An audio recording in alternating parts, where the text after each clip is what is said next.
Hello dear students. कल मैंने आपको जूलॉजी के बारे में बताया था। आज जो है जो क्लास है आपका उसका दूसरा ब्रांच जो है बॉटनी। तो कल जो हमने बायोलॉजी के दो ब्रांचों के बारे में बताया था, ठीक है। क्या क्या बताया था? बायोलॉजी, बायोलॉजी इसको हमने अब क्या बताया था, दो ब्रांच थे, ठीक है। एक आपका क्या था, जूलॉजी था, जूलॉजी। और दूसरा बेटा क्या था आपका, बॉटनी था। क्या था? Botany, botany. इसकी हिंदी आपको हमने बताया था क्या होता है। इसकी हिंदी जीव विज्ञान, इसकी हिंदी आपको जंतु विज्ञान, और इसकी हिंदी वनस्पत विज्ञान। तो आज हम आपको जो पढ़ाएंगे, क्या पढ़ाएंगे? वनस्पत विज्ञान, ठीक है। आपको बॉटनी का डिस्क्रिप्शन हम आपको देते हैं, BOTANY, बॉटनी। और इस बॉटनी को हिंदी में क्या बोलते हैं? वनस्पति विज्ञान, वनस्पति, वनस्पति विज्ञान, ठीक है। शॉर्ट फॉर्म में विज्ञान लिख देते हैं। अब वनस्पति विज्ञान जो है बेटा, ये दो शब्दों से मिलकर के बना है। कौन कौन से शब्द हैं? ग्रीक वर्ड हैं ये। ग्रीक वर्ड में एक है बॉटेन, BOTANE, बॉटेन। अब प्लस जो है दूसरा बेटा क्या शब्द होता है? लोगस, ठीक है। लोगस, LOGOS, लोगस। बॉटेन को अगर हम इसकी मीनिंग को देखें तो बेटा इसकी मीनिंग होती है प्लांट, और इसकी मीनिंग क्या होती है? स्टडी। क्या होती है? STUDY, स्टडी, ठीक है। इतना आप देखिए, बॉटेन प्लस लोगस। नेक्स्ट पेज पर हम आपको अभी क्लियर करते हैं और बढ़िया से देखिए। हमने आपको बताया कौन कौन से शब्द हैं दो। एक आपने यहाँ देखा कि बॉटेन से उसकी मीनिंग आपने देखा तो प्लांट हुआ, ठीक है। क्या हुआ? प्लांट। और इधर आपने स्टडी, ठीक है। क्या था? Study, study. और इसकी हिंदी जो होती है वो पौधा होता है, ठीक है। क्या होता है? पौधा। क्लियर। और इसकी हिंदी हम आपको देखें तो ऑलरेडी दो वीडियो में हमने आपको बता दिया है। क्या होता है? अध्ययन होता है, ठीक है। तो अगर हम इन दोनों को जोड़ दें और जोड़ करके आपको बताएं तो दोनों को जोड़ने से जो बन रहा है वो क्या बन रहा है? पेड़ पौधों का अध्ययन। क्या बन रहा है? पेड़ पौधों, पेड़ पौधों, पेड़ पौधों का अध्ययन, अध्ययन, ठीक है। ध्यान से देखिएगा बेटा। हम ग्रामीण क्षेत्र के बच्चों को ध्यान में रख करके ही ज़्यादा कोशिश कर रहे हैं कि बच्चे ज़्यादा से ज़्यादा समझें।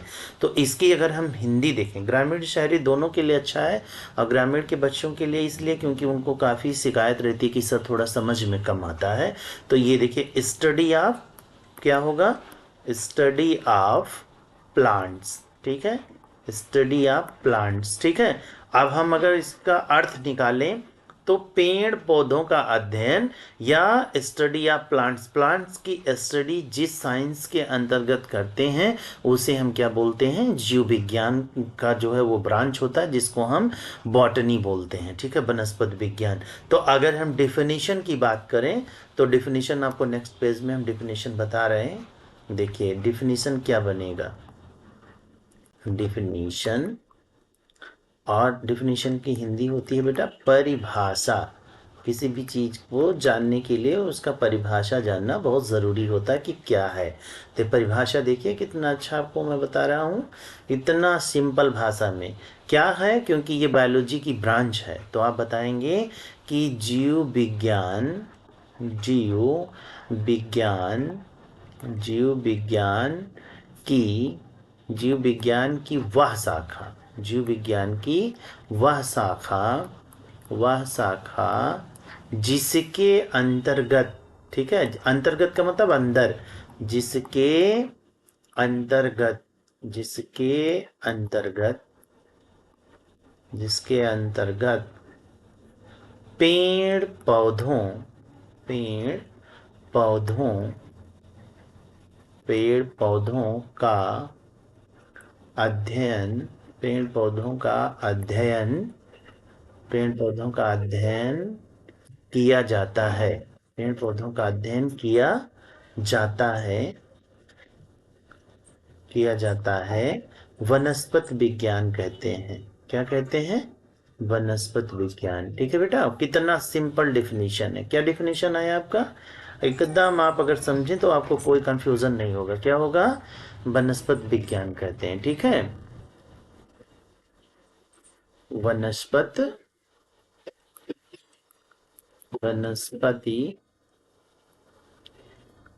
विज्ञान, क्या बोलते हैं, वनस्पति विज्ञान। ठीक है, देखिए कितना सिंपल वर्ड है, और इसको इंग्लिश में बॉटनी बोलते हैं। क्या बोलते हैं, बॉटनी, वनस्पति विज्ञान कहते हैं, कहते हैं। ठीक है, क्लियर बेटा। वनस्पति विज्ञान डबल इन्वर्टेड कामा में हम यहाँ क्लोज कर देते हैं। ठीक है, डबल इन्वर्टेड कामा में क्लोज का मतलब कि आप ये डिफिनीशन देख रहे हैं तो कितना अच्छा देखिए, क्योंकि हमने आपको बताया कि बॉटेन मीन्स प्लांट होता है, और स्टडी की मीनिंग जो है अध्ययन होती, प्लांट की हिंदी जो होती है वो जो है पौधा होता है। तो मतलब पौधों का अध्ययन, पेड़ पौधों का अध्ययन हम जिस विज्ञान के अंतर्गत करते हैं उसे हम क्या कहते हैं, बॉटनी कहते हैं। तो वो विज्ञान कौन सी है, जीव विज्ञान, क्योंकि जीव विज्ञान की दो शाखाएं मैंने कल आपको बताई थी, एक जूलॉजी और एक बॉटनी।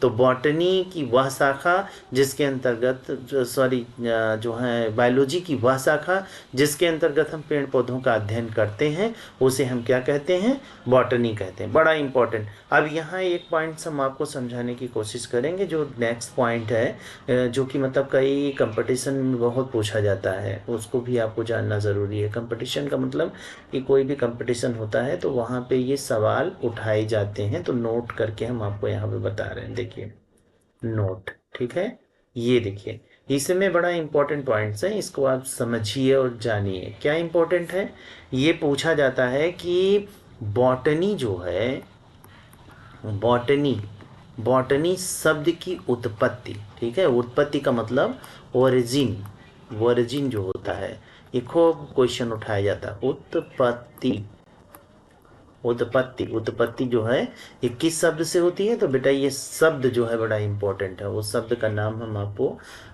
कलर चेंज करके बताते हैं। उस शब्द का नाम है बॉस्किन, BOSKEIN, बॉस्किन। और बॉस्किन की हिंदी जो होती है वो चरना होता है। क्या होता है, चरना। तो very very most important point, सीखो, पूछा जाता है ये क्वेश्चन।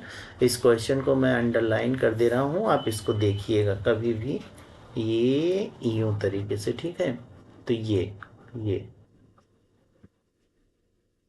ये ये इसको थोड़ा सा हम नेक्स्ट पेज पे बताएंगे, क्योंकि यहाँ हो सकता है फोटो की वजह से दिखाई ना दे रहा हो। तो यहाँ आप देखिए, मैंने आपको बताया था नोट करके, बड़ा इम्पोर्टेंट पॉइंट है, नोट में लिखेंगे। और जो बहुत पूछा जाता है कि बॉटनी जो है, BOTANY, बॉटनी शब्द की उत्पत्ति, ठीक है, क्या है, ओरिजिन, ओरिजिन जो है, उत्पत्ति, उत्पत्ति, उत्पत्ति, ये पूछा जाता है किस शब्द से हुए। तो वो शब्द जो है बेटा क्या है, उसका नाम हम आपको कलर चेंज करके बता रहे हैं। यहाँ पर बॉस्किन है, BOSKA, BOSKEIN, बॉस्किन।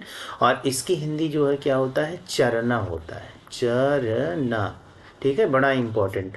और इसको आप अंडरलाइन करके ऐसे आप यूं देखिए, अंडरलाइन करके, इसको मोस्ट इम्पॉर्टेंट है।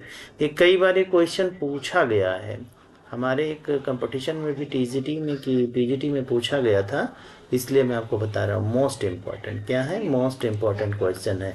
तो अगर आपसे कोई पूछे कि बॉटनी शब्द की उत्पत्ति किस शब्द से हुआ, तो आप बताएंगे किस शब्द से हुआ है, बॉस्किन शब्द से हुआ। और ये जो बॉस्किन है ये कौन सी भाषा है, ठीक है, तो ये जो है इसको हम ग्रीक भाषा बोलते हैं, ग्रीक भाषा, ठीक है, ग्रीक भाषा, ग्रीक भाषा बॉस्किन से उच्चारना। तो अगर हम अब देखें कि अगर नई एक परिभाषा इसका हम देखें, तो उस परिभाषा को आप बड़े सिंपल शब्दों में बताएंगे, साधारण शब्दों में। बॉटनी जो है जीव विज्ञान की वह शाखा है जिसके अंतर्गत हम पशुओं के चरने से संबंधित जीवधारियों का अध्ययन करते हैं। ठीक है, पशुओं से चरने से संबंधित, पशुओं के चरने से संबंधित जीवधारियों का अध्ययन करते हैं, जिसको हम वनस्पति विज्ञान कहते हैं। और इस वनस्पति विज्ञान में हम देखिए शाक को पढ़ते हैं, हर्ब, सर्ब्स, ट्री, मतलब जितने ब्रह्मांड के पेड़ पौधे होते हैं उन सब के बारे में अध्ययन करते हैं। ठीक है, अब एक लास्ट यहाँ बड़ा बॉटनी से संबंधित मोस्ट इम्पोर्टेंट क्वेश्चंस हैं। क्या पूछा जाता है, मोस्ट इम्पोर्टेंट पॉइंट्स हैं, पूछा जाता है फादर ऑफ बॉटनी बहुत इंपॉर्टेंट है, फादर ऑफ बॉटनी। तो फादर ऑफ बॉटनी बेटा बहुत इंपॉर्टेंट पॉइंट्स हैं, ये भी आपको जानना होगा कि फादर ऑफ बॉटनी कौन है। तो ये फादर ऑफ बॉटनी थियोफ्रास्टस हैं, थियोफ्रास्टस, फ्रास्टस, थियोफ्रास्टस बहुत इंपॉर्टेंट है। हिंदी में भी आप थियोफ्रास्टस ही पढ़ेंगे, इंग्लिश में भी आप थियोफ्रास्टस ही पढ़ेंगे, ठीक है। तो ये इंपॉर्टेंट पॉइंट्स हैं और ये खूब क्वेश्चन पूछा जाता है कि फादर ऑफ बॉटनी कौन है, थियोफ्रास्टस है। तो आप देखिए कितने पॉइंट्स आपको जो समझ में आया तीनों वीडियो में हमने जो पढ़ा, एक बार समराइज कर देते हैं कि फादर ऑफ बायोलॉजी तो आपके अरस्तु हैं, फादर ऑफ साइंस आपके अरस्तु हैं, फादर ऑफ जूलॉजी अरस्तु हैं, और फादर ऑफ बॉटनी थियोफ्रास्टस है। और एक पॉइंट जो इम्पोर्टेंट और था वो है कि बॉटनी शब्द की उत्पत्ति किस शब्द से हुई, तो बेटा बॉसिकिन शब्द से हुई, जिसका अर्थ है चरना, और ये ग्रीक भाषा का वो जो है शब्द है। और एक पॉइंट और है कि the term biology first of all used, सबसे पहले जो है बायोलॉजी शब्द का प्रयोग किसने किया, तो लैमार्क और ट्रेविरेनस ने 1802 में। तो इसको एकदम कंठस्थ कर लीजिएगा, आप भूलिएगा नहीं। और जितनी वीडियो है उसको जितने राउंड आप देखेंगे उतना आपकी तैयारी होगी। और माइंड मेकअप करना सबसे इम्पोर्टेंट होता है। हमने अपने जीवन में जो भी पढ़ाइयाँ की उसमें रिवीजन मेरा बहुत इंपॉर्टेंट। मेरे एक सर थे, वो हमेशा कहते थे कि मतलब 20% टीचर के ऊपर डिपेंड करता है, 80% स्वयं स्टूडेंट के ऊपर। तो मैं इस चीज़ का एक उदाहरण हूँ, मैंने स्वयं उस चीज़ को देखा और पढ़ा भी है कि अगर एक टॉपिक को कई बार पढ़िए तो उसमें कुछ नई नई चीज़ें निकलती हैं। तो हम आपको जैसे अभी 3 वीडियो आपको हम पढ़ा चुके, आप जो नेक्स्ट टॉपिक पढ़ाएंगे उसके बाद जितने 10-12 अगर इम्पोर्टेंट क्वेश्चन जब हो जाएंगे तो एक जगह हम आपको मल्टीपल चॉइस क्वेश्चन भी जो है पढ़ाएंगे और उसको लिखाएंगे, उसको समझाएंगे भी कि हमने कहाँ पढ़ाया था और ये कैसे हो रहा है। तो मैं कोशिश तो यही कर रहा हूँ कि आपको थोड़े थोड़े समय में ज़्यादा देने की कोशिश करूँ। और इतना बेटा पढ़िएगा। मेरे कहने का मतलब है कि आप जितने राउंड जो है आप इसको देखेंगे वीडियो को, जितने राउंड आप इसको पढ़ेंगे, एक कॉपी लीजिए, पेन लीजिए और लिखते भी रहिए कि जिस तरह हम अब इसमें बता रहे हैं। देखिए राइटिंग की बात अलग है क्योंकि ये बोर्ड नहीं है, एक छोटा सा पैड है, उस पर लिखना रहता है और नया नया है तो मुझे भी अभी प्रैक्टिस से कर रहे हैं तो उतनी राइटिंग तो इस पर नहीं बन पा रही है। लेकिन यह है कि कोशिश कर रहा हूँ कि सारे स्पेलिंग बहुत अच्छे लिखे हों, आपको समझ में आए, ठीक है। तो बस इतना ही बेटा आज, कल के क्लास में फिर हम आपसे मिलेंगे इसी टाइम। Thank you.